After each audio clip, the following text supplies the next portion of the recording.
to the final session of this year. So we're going to look into the details of our basic Wing Chun techniques. So to start off, let's begin with a warm-up to loosen off our body and prepare ourselves for our training.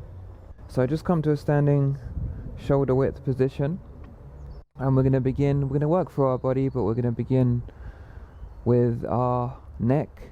So we're just going to begin with looking up and down as far as we can go, taking care not to crunch the neck when we go backwards, but to lift it up. So imagine your head's being lifted as you look back. Try not to move the rest of your body though, so keep your torso still. And let's switch to left and right, so looking as far as you can to the left and to the right. Again, taking care not to move the rest of our body. And circling all the way around, so we're going to breathe in halfway through the circle and breathe out the other half. Breathing in through your nose, breathing out as you come back around, taking your time.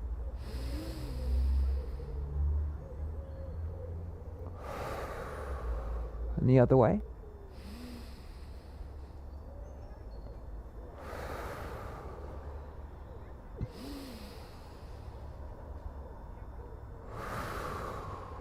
Let's move into our shoulders.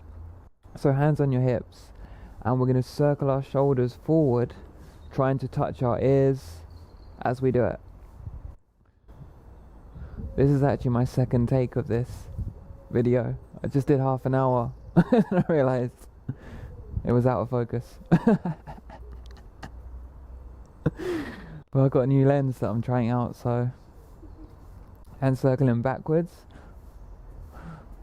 Again, trying to go full range of motion. I don't mind doing this part again though, because it's quite relaxing.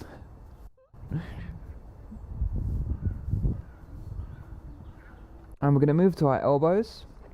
So we're going to lift our arms up and we're going to circle.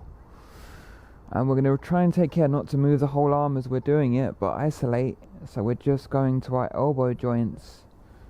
And we're nice and loose, just circling them. In Wing Chun, your shoulder joint, your elbow joint and your wrist joint, we're using a lot of our motions, and we need to keep them as loose as possible. So go both directions.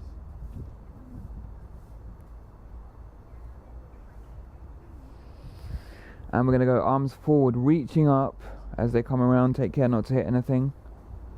So reaching up high over you.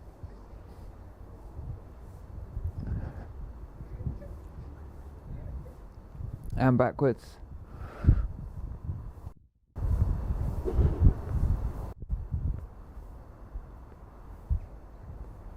Let's move into our wrists. So prayer position, palms together, and we're going to just press down, taking care to keep our shoulders down as we're doing it.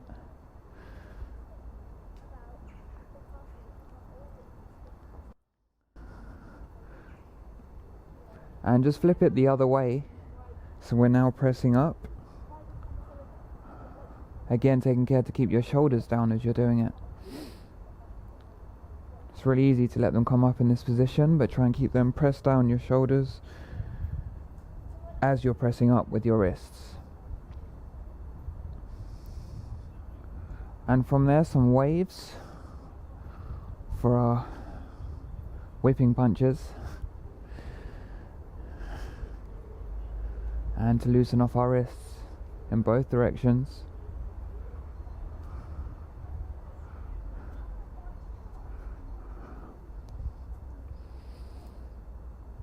Okay, let's move into our hips. So hands on your hips. And just circle. You can go as far as you want with it. You can make them as big as you like or as small as you like. But make sure you're not lifting your feet off the ground. You're just trying to draw a circle with your hips.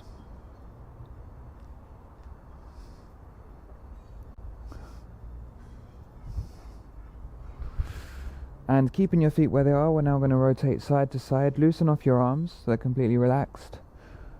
You should be able to feel the weight of your arms as you're doing it.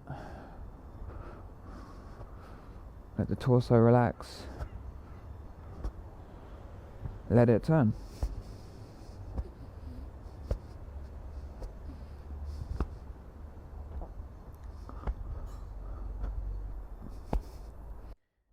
And from there, hands on your hips again. We're going to move on to one leg. So we're going to lift up our right leg. And we're going to just circle. Imagine you're drawing a circle with your knee. Going clockwise. And then anti-clockwise, just to loosen off our hips a bit more. Our hip socket. And practice a bit of single leg balance, which we'll be using for stamp kicks. Change to the other side.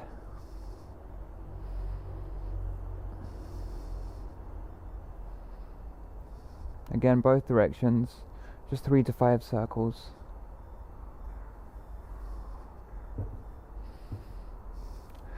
And then let's change feet again. This time we're going to circle off the ankle.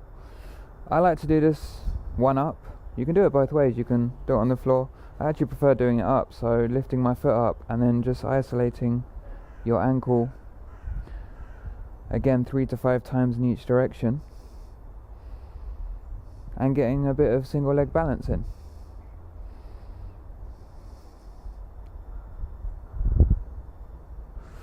Other leg.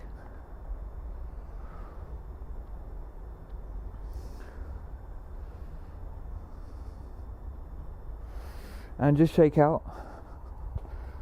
And we're going to go into our beginning Wing Chun training, starting off with our basic stance, which I will show you first. And then once I've showed you, we'll talk a little bit about it and practice it. So just watch me first. This is our basic training stance in Wing Chun. And it looks like this.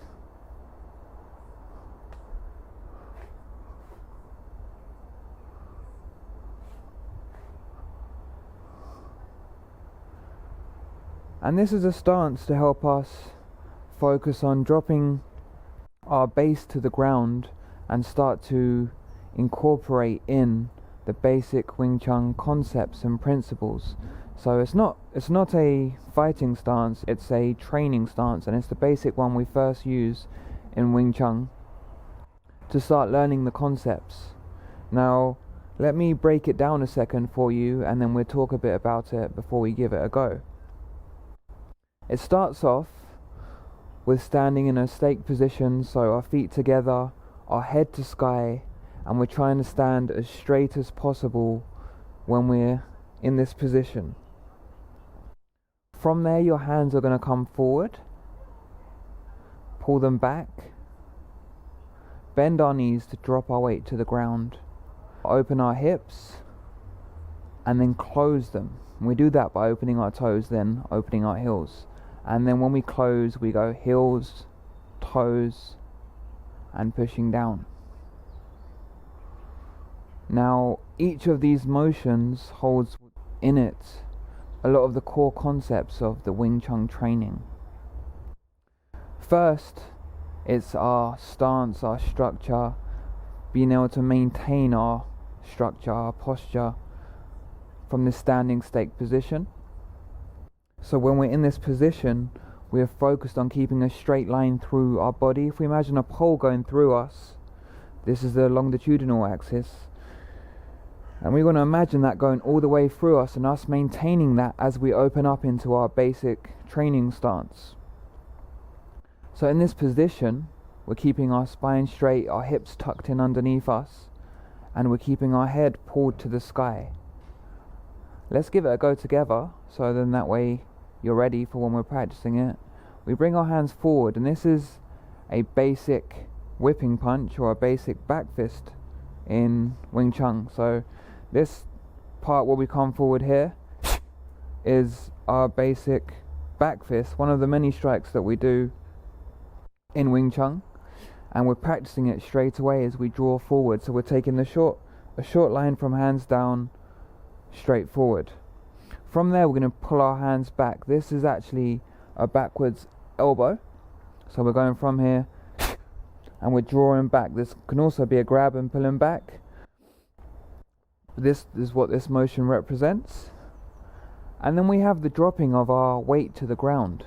So we bend our knees. This brings our hips lower to the ground and brings our center of gravity down, so we can connect to the ground, and this grounds us in our stance, which is extremely important in Wing Chun training, because we're a close quarter martial art, meaning that you need to have a grounded stance, because if someone grabs you, you need to have your weight dropped, not be up high. So if someone grabs you, it's easy to push you, pull you.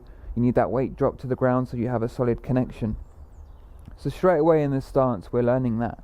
We're dropping our weight down to the ground, and then when we open our hips, our toes open. When you're doing this, you don't need to over exaggerate the motion.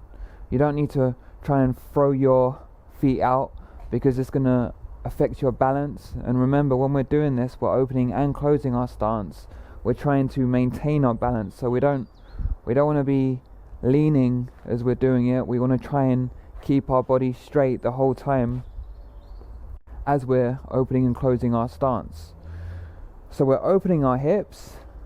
We don't want to remain with our hips open, because this doesn't cover our center line very well, and I'll show you why in a second. And then we close our hips by opening our heels. So we're forming a slight focal point with our feet, meaning they're coming to the tip of a triangle. It's not over exaggerated, so you don't need to really bring your toes in, but it's forming the focal point a lot further up. And the reason we have that focal point, and why triangles are so important in Wing Chun, and you'll see it throughout the shapes, is because we're trying to bring our whole body, our total body, towards one point. So if someone was in front of us, the focal point would be here, and we're trying to take that line straight to our objective. Also, the triangle in martial arts and in Wing Chun, the triangle represents mind-body coming together to form spirit. So we're taking the mind-body aspect and coming to a point and bringing them together.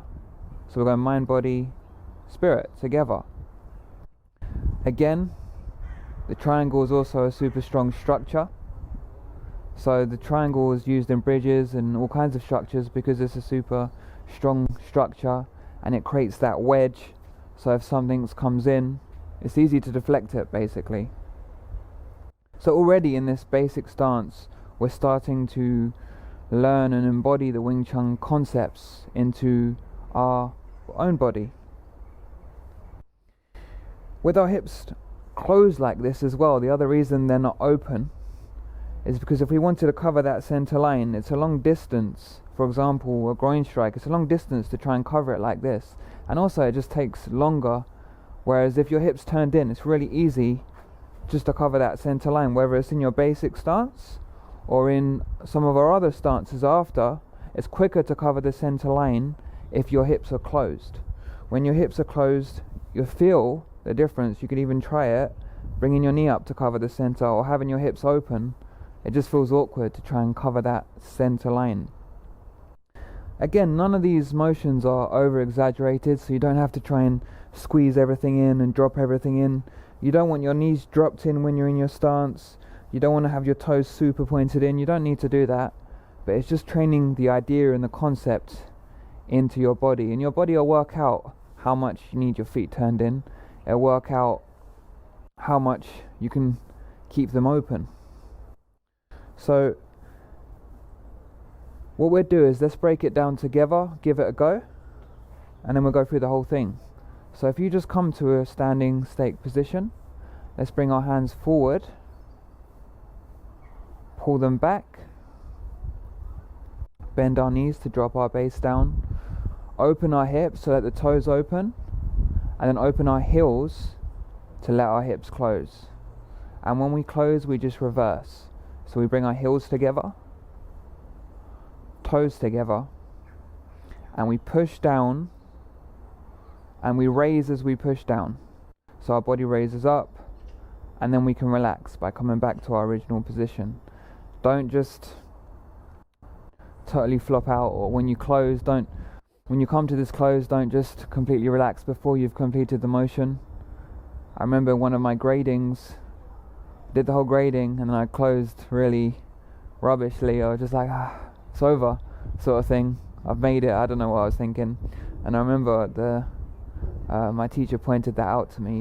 He was not happy that I'd done the whole grading, that I'd done, pretty well, and then right at the end I just lost my focus. Yeah, so, and he was right. It's really important all the way through your training to maintain that focus and finish properly, finish how you started, and take pride in everything you're doing. So when you're opening your stance and when you're closing, you take pride in what you're doing, instead of, it's really easy once you've trained it a lot just to be like, opening stance, yeah, okay, and you're just wasting your time basically. It doesn't matter what level you're at, you want to make full use of the time you're spending training. So stay focused and take pride in every motion you're doing. Let's do it again together, and then we'll do the whole thing. So arms forward, draw back, bend our knees, toes, heels, and then when we close, heels, toes, and pushing down. Arms forward, pull back, bend our knees, toes, heels, and then when we close, heels, toes, pushing down. Now let's try it without me saying it, and we'll just say open and close. So we're going to go through the whole motion. I'm nearly coming off the step here. Open,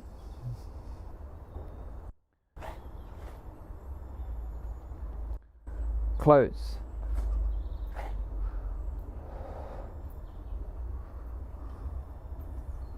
open,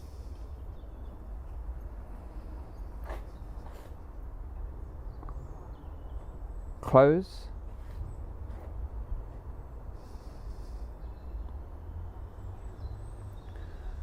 open,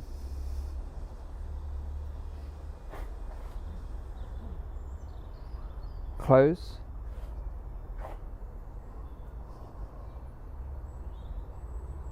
and let's open up one more time. Open, and just hold it there a second. So just sit in your stance, get used to being in this position, and that's something you can do. You need to get used to being in that position and having your weight dropped, so that you get used to just dropping your weight whenever you need to. You can practice that when you're making a cup of tea. Just sit down in your stance, or if you're waiting at a traffic light, just drop down in your stance while you're waiting, or my favorite, when you're on a train. So it's really fun. Instead of sitting down on the train while it's going along, try and see if you can sit in your stance and stay in your stance. It's quite a fun game, and it teaches you to be a bit more pliable with your stance and not be rigid and fixed, because you're never rigid and fixed when you're in these stances. You're always ready to move in any direction. And that's another point that I didn't really touch upon actually. This stance is for stability. So that's why it's good for training on a train, because this stance is about being able to stay stable when you're moving. So one of the other reasons our feet are slightly turned in and not straight is, if you imagine force coming into you, someone grabbing you or pushing you, if your feet are straight, it's really easy to rock onto your heels and get knocked backwards. But just by adjusting the foot slightly, you just take up a bit more surface area and you create more of a wedge. So it's a bit harder to move you than if your foot's straight and the force can go directly into you. So we're also creating this wedge with our feet so that we have more stability if force comes in. Again, this is just a training stance though. It's not a fighting stance. It doesn't mean, if someone's in front of you so suddenly you get in stance. No, it's just to train your body, train the concepts. And once you've got a feeling, you'll be able to be in any position and just drop your weight and adjust accordingly, which you'll be doing after, because you'll be pivoting and moving in any direction of this basic stance, which, like I was saying with the stability side, also gives us the most possibilities to move in any direction, because we're not moving in one direction. If we were just going one direction, like in fencing for example, if we were just going one direction, then it would make more sense to have our hips open and move just forward and back. But we need to move in every direction, and if your feet were really off, then it's kind of hard now for me to move left and right. You can do it, but it's difficult. If you made it more like we use in Wing Chun for what we need it for, we turn them a bit more on the diagonal, then it's easier for us to adjust and move in any direction, which is what we need it for. Being able to move in the maximum possibilities of any direction, because it's a self-defense. So it's not geared towards one specific direction, but something that it is geared towards is stability. So we're actually sacrificing a bit of mobility for stability when we're doing it. Meaning, because our hips are closed, we have a bit less mobility. If your hips are open, it's easier to move your body around within your hips. But for example, in a martial arts or in certain things that they can have their hips open, that's fine. If you don't have to worry about groin shots, you can have your hips open as much as you want. And if you're moving around a lot in space, again, it's easier to have your hips open because you're going to be moving around your whole body in a lot of space. But Wing Chun is a close range, close quarter martial art. We're imagining we're here, so we haven't got loads of options. We need to shut that down. So we keep our hips closed so we can protect the center line. We have a more stable stance if we connect up to something than having our hips open and being on our toes, which gives us, yes, more mobility, but less stability. So everything comes with a sacrifice. So everything has its pros and cons. But the Wing Chun basic stance is designed for more towards stability and being able to cover this central line, which is your protect and attack, your eyes, nose, throat, chin, solar plexus and groin. So when we're doing that, we're learning to cover this area, which we're now going to go into our basic guard, and also we're thinking about attacking that area as quick as possible. And the easiest way to do that is really with the triangle shape that we're making to get to them targets. So we'll look a bit more into that with our next part that we're going to practice, our Wing Chun, our basic guard, which is one of many guards, but again this one embodies the fundamental concepts of the art. If you're still in your basic stance, you can come out of it. Some of you might have still stayed in that. Well done if you did. But we're going to move on to our guard, our basic guard now. So we're going to take that triangle concept now and we're going to use it for our guard. That being said, we're thinking of it as being able to get directly to our target. And the easiest way to do that, for example, if my target was this, the easiest way to do that is to have my hand pointing towards that target.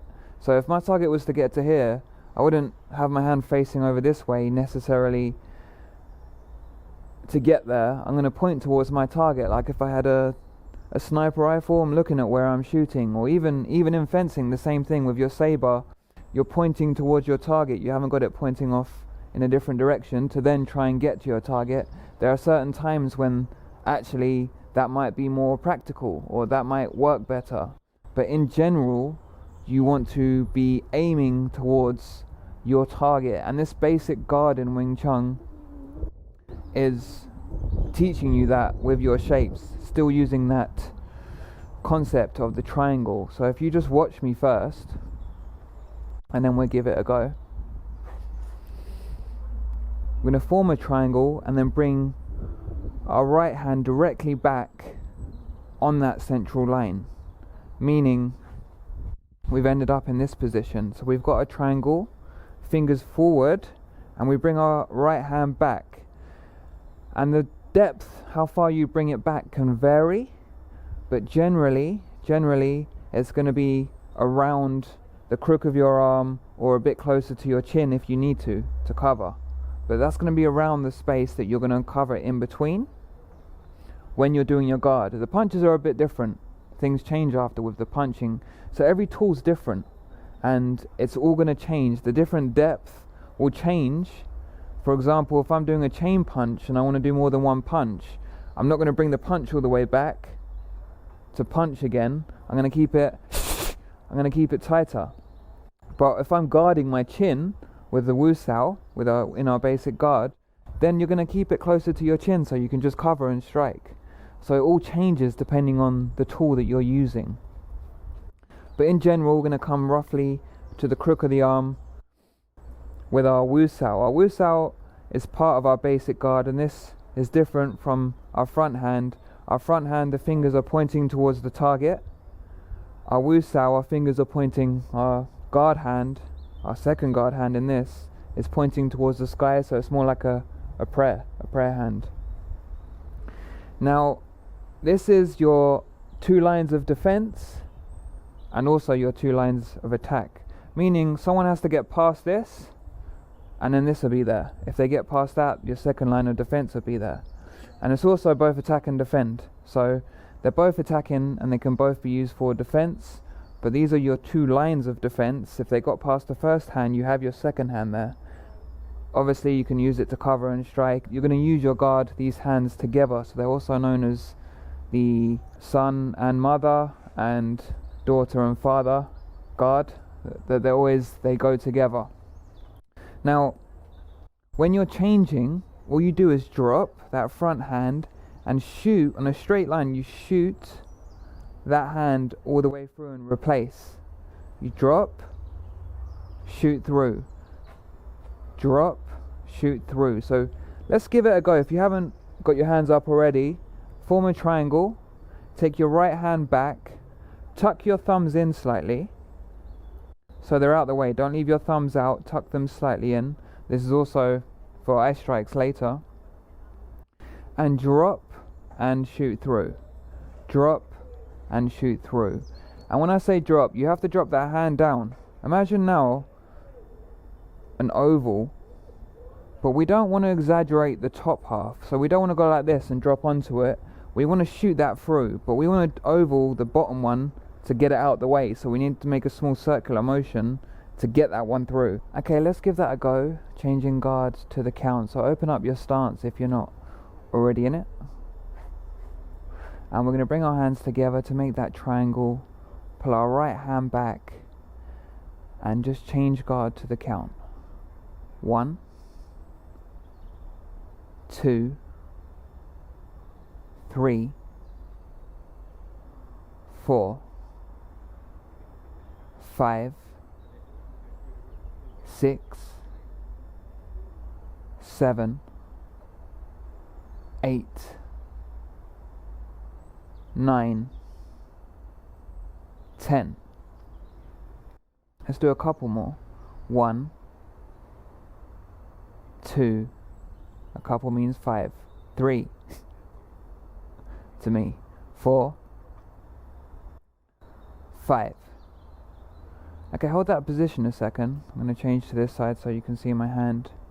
We're going to mix it up. We're going to change it up. We're going to bring our focus to the edge of our fingertip as we're changing.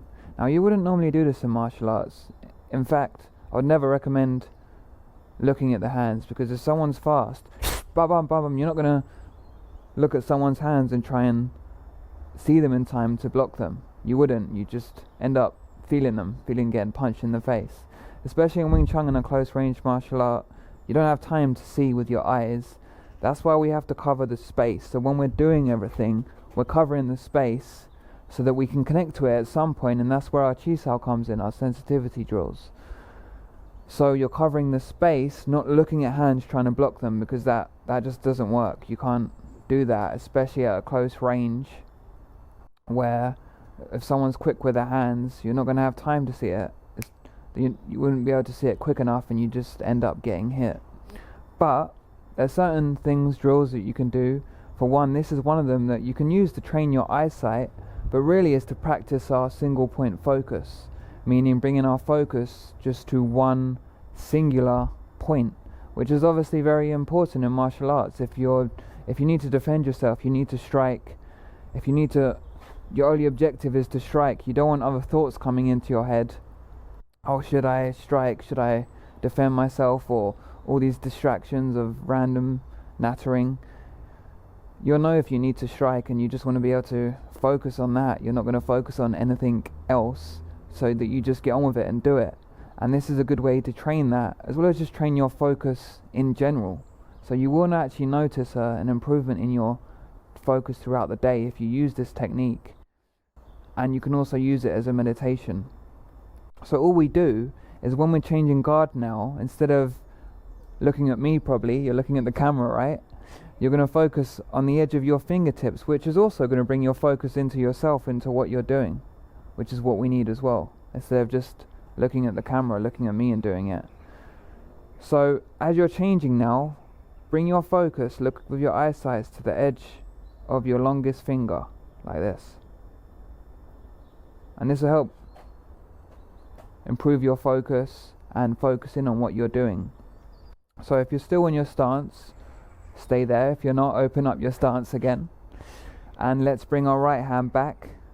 And now let's bring our focus to the edge of our longest finger and just change guard to the count. 1, 2, 3, 4, 5, 6, 7, 8, 9, 10.